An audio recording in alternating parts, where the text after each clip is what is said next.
Euh, Aujourd'hui, j'ai rencontré trois livres sur Ispahan que j'ai feuilletés. Le premier, c'est Le siècle d'Ispahan.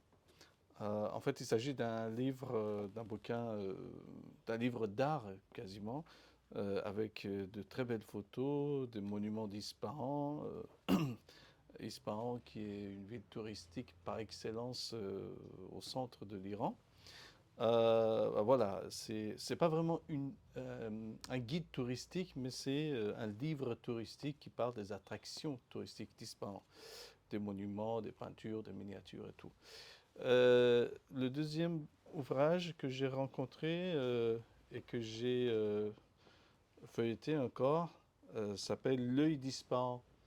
Ce qui est bien avec ce livre, c'est que il, il va au-delà d'un regard touristique simple et il entre dans la vie quotidienne du peuple d'Ispahan.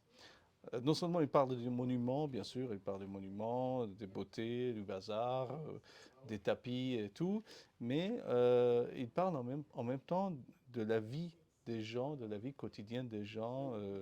Voilà, un homme avec sa calèche à la place royale, et puis les rites d'Ashura, les enfants à l'école, voilà. Et puis le marché, la, la vendeuse de jus de grenade. Et c'est vraiment un livre de vie quotidienne à Ispahan. Et ce qui est bien, c'est que il y a aussi un poème d'Apollinaire, Apollinaire qui n'est jamais allé à Ispahan, mais il a quand même dit un poème sur Ispahan. Et j'adore là où il dit je suis ici le frère des peupliers. Ça c'est vraiment un poème impressionnant d'Apollinaire.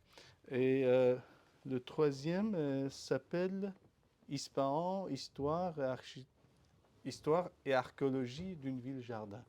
La ville-jardin, c'est une expression persane, euh, Borshah, qui est attribuée à Ispahan, qui est une ville en plein jardin ou un jardin en plein ville, si vous voulez.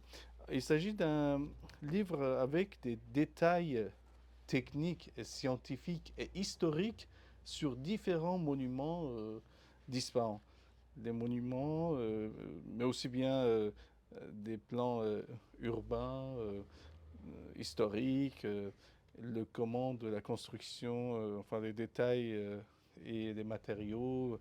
Il parle aussi des ponts d'Ispahan, les fameux Siosépol ou 33 arches sur le fleuve Zayanderud qui traverse Ispahan.